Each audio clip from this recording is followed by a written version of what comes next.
Happy is the man who finds wisdom, and the man who gains understanding. For her proceeds are better than the profits of silver, and her gain than fine gold.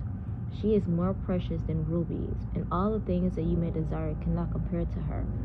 It is better to be humble and have just enough and rich in heart and mind and soul versus being physically rich and not healthy in the mind or the soul and spirit.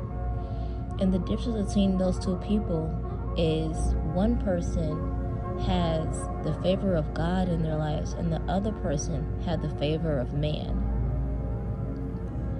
A lot of times the people who has all this wealth in the physical reality don't realize how precious it is to truly have favor of the Lord on their lives. They think that they're on top of the world, not realizing that it can end any day. Be the person who is meant to have favor in God's life. And if God bless you with riches in the physical, be humble about it. Know that it comes from Him and know that it's of Him is the reason why you are at the position that you are in. Don't forget who you are. Don't forget who God made you and called you to be.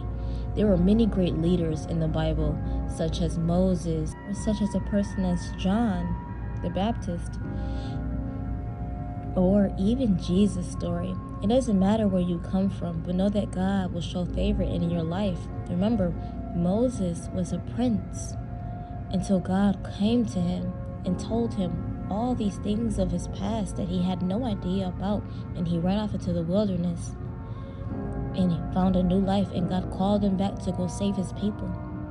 John the Baptist, he ate locusts and honey and he baptized people.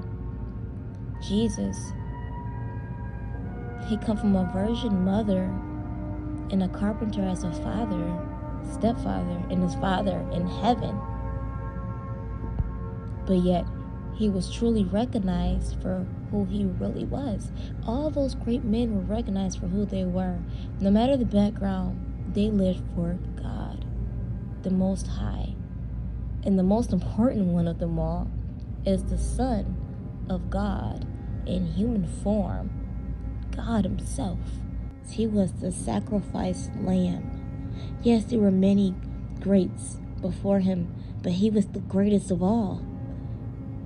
He died for your sins, and He rose again, and with that gift gave you and I a chance to be reborn. Good morning, good evening, good night.